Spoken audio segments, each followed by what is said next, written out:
What up, YouTube? So I take requests, like I said. I never listed politics as something that I want to cover. Just because I have a degree in this subject doesn't mean I want to do anything about this. But all right, Charlie, what we got here? Just kidding. Yeah, no, I'm down to watch anything, you guys. Welcome to the channel. Please like, comment, make sure you're subscribed. Let's just dive in. What are we talking about? Affirmative action debate. Does merit or diversity shape America? Hello, I'm good, and you? My name's A Layla, little of both. and I've recently watched 3 videos of yours, Best Top 10 CharlieKirk Debate Moments of 2024, Oh, no. Students Enraged That I Say College is a Scam, and 10 Unforgettable CharlieKirk Debates That Shook 2024.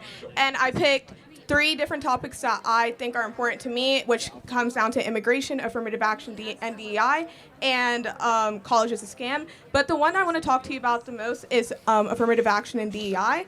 And in these videos, you have said, quote for quote, white males have high test scores, white males shouldn't have to be penalized. You did acknowledge and say that people of color come from lower socioeconomic backgrounds that do not prioritize education much. But instead of making a suggestion on how to help those communities and continue to build those communities up, you continue to say that our institutions are becoming less excellent. And I'm confused as to what your definition of excellence is. Is that because white males aren't necessarily, in your opinion, getting accepted as in a higher rate, even though they technically are, because 41% of college admitted students are of the white race? It should be higher than that, yeah.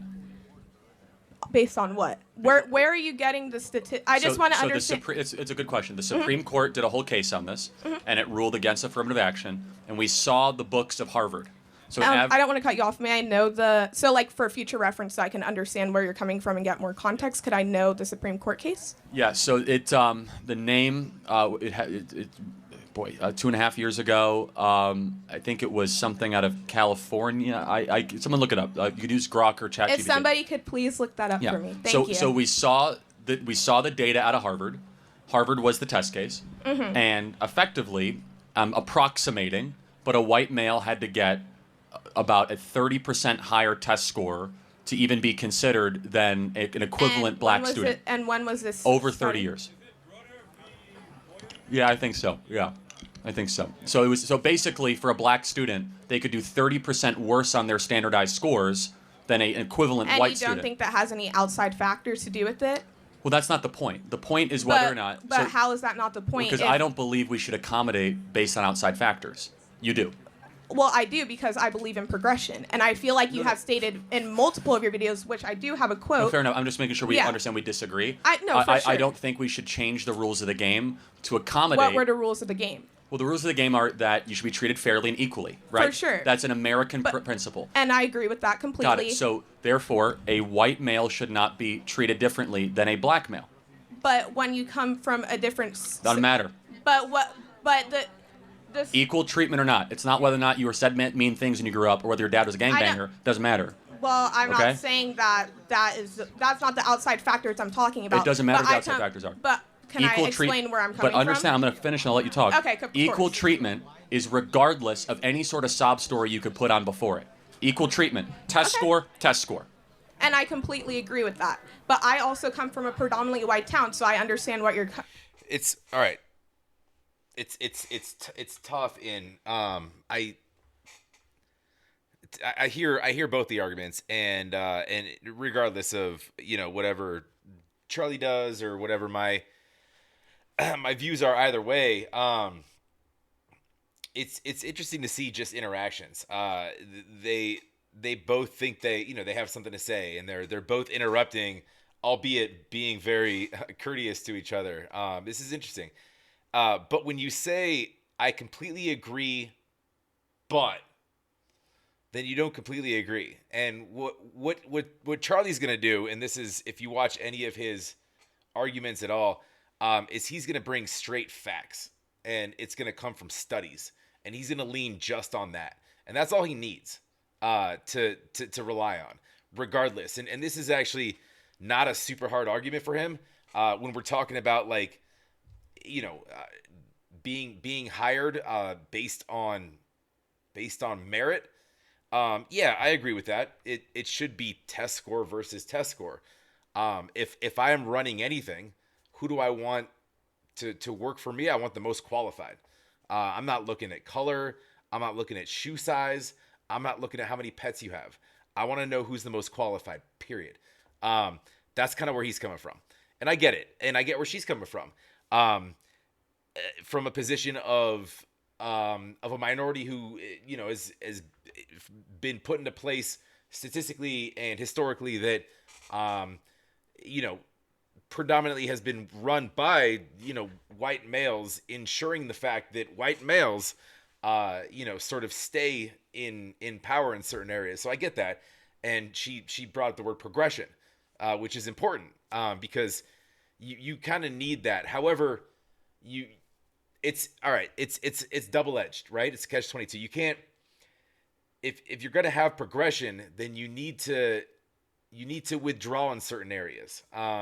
And if that means hundreds of years of sort of putting people down, maybe we collective maybe society, maybe that things are changed to sort of even that score a little bit. That's kind of what I think she's kind of getting at, and I get that. Versus what he's saying is, we're not in that time anymore. We're not a part of that. I want the most qualified people working for my job. So I kind of understand both sides of this. It's really it's a strange debate, and an important one too. But at the end of the day, I tend to kind of side with Charlie in this, weirdly, just because if I think of if my own company, what I'm hiring, it's not based on what my people did or what your people had done to you, or progression in a sense of that. And I'm not racist. I'm just, regardless, I want the most qualified, and it has nothing to do with what you look like. It really doesn't. So I do see that. I also come from a predominantly white town, so I understand what you're trying to say. In my district, we have so much funding, and I live in the Florida Keys, so there's a lot of funding that comes to my school.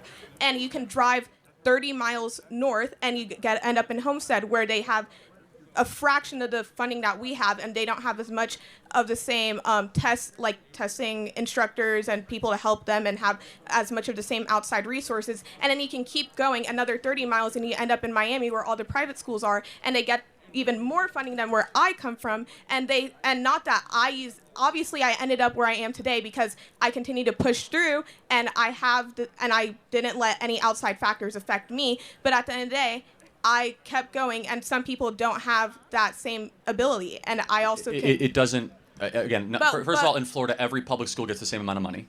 Okay, there's an equal funding across the board. But you also get donations from the people in your community. Fair enough, but Florida has... And I know for a fact that my community gets many donations. Florida has the most... You could use equitable funding structure of any school, and has universal school choice, basically. So that's number one. Number two, explain to me why, when we're admitting people for a job, should it just be what's on that piece of paper, or should race play into the factor? So I know that your argument is mediocrity. I forgot. I don't mediocrity. Really. Okay, yeah, and I know that, and I also believe in quotas as well. But I don't think that it should be one and one, but they should go hand in hand. Because at the end of the day, if I have just as good as a resume as somebody next to me, I wanna understand where you're getting that jobs are just taking people because they're a woman, because they are black. I just want to see. And I understand what you're trying to say because of course, with affirmative action and DEI, that does give them an upper hand. But where does it say that you take somebody just because of that color? All over the place. Capitol Street Partners back in the summer of 2022 said that they will not hire white men for internships. That's one example of thousands I could give. But because of how many people are in there, how many people in position? No, because they wanted to be. Again, that's irrelevant. It does not matter if you have an internship and everyone is a white man. If they're all qualified, that's great. It doesn't matter if they're all Asian or all black. It should be what merit qualification gets the people into that position. And of course, but if this school only wanted white people to attend. No, good, excellent qualified people. And if they end up majority white, who cares? Why does that matter? I don't think that matters. I'm saying that affirmative action. No, you are saying it matters. I'm saying that, but I'm not saying for the white male or the black race or the Asian race or the Indian race, or understand what I'm saying? I'm saying that it works in favor for any race and any sex. It works, and It does 1,000%, and I don't understand where you're getting that information. It is anti-white racism that was in the fiber of our laws that is now getting away thanks to President Donald Trump, where if you were a white man, especially to apply for internships, jobs, going to college, that it was significantly harder to get those jobs, to get into those practices, because there were quotas that made it easier for people of other skin colors with lower standards to be able to get those positions. We agree there's only so many slots in a college, right? There's only so many positions in an internship. It's a limited supply. I completely agree. It is scarcity. So when you have a scarce resource, you have to decide how you're going to divvy up that scarce resource. For sure. In a DEI model, they're going to say, okay, we're not going to do any more than 30% white, and then we'll do 15%. And so you kind of come up with these quotas. Therefore, they end up saying, well, what happens if the 15% black is not qualified? They don't care, which ends up happening far too often. Or what happens if the... Can you give me examples of cases?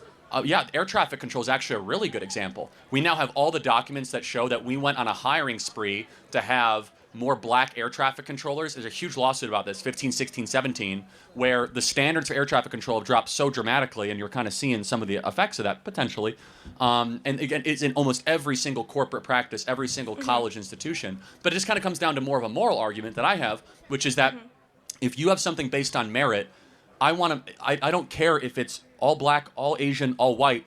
It's an excellent group is what I want, not a diverse group. I care about excellence, not diversity. Because I do not believe diversity is a strength. I believe unity is a strength. I believe the pursuit of higher purposes is a strength. Does that make sense? Yeah, I do understand where you're coming from. I feel like I do agree with some of the things that you did just say, and I may have to do some more research on the things that you said before, but I guess we can agree to disagree for the time being. Thank you for your time. Appreciate it. Thank you very much. She's you know what, it's crazy with these little battles that they get into. She's polite, she's well spoken, she has a good point. That's a tough thing to argue. There's a lot of variables that Charlie's he's got a very sort of surface level approach on this, and I can't say I disagree with the premise of the fact that, like, all right, if I'm hiring, I want qualified. I'm not hiring for diversified. I get it. I understand that. I want the best people at what they do to do what they do. Period. Understood. But there's so many, like, other things that you could kind of bring up to kind of debate there, and it would just, waste a lot of people's time and thought process. But it's that's tough to grapple with. Like, it's interesting because, like, you look at one side and yeah, okay, you look at the other side and you're like, okay, yeah, all right, I see that. And she might not be as as used to debating in a speaking environment as he might be, obviously. So he can just sort of do what he does and just kind of running over people. And that's kind of his thing, and that's fine. He's good at he's a professional debater. That's what he does. It doesn't mean he's wrong in this case. I do see I see elements from both sides. It's tough to, again, I hate doing anything political on my channel. But if you ask me to, I will. But it's not in anything listed. even though this is where my studies lie and my degree lies, and I spend my time. The more you learn about politics, the more you want to unknow what you know about politics, and you just don't want to talk about it or get involved in any conversation, because and it's not even that, like, I'm not choosing a side or whatnot. It's just that I don't need to talk about it. I don't need to start fights. I'm not gonna say anything to you that's gonna convince you other than what you know. So me assessing stuff and giving my opinion does nothing. I see both sides. I'll leave it there. I'm sorry for wasting your time. We'll catch you on the next.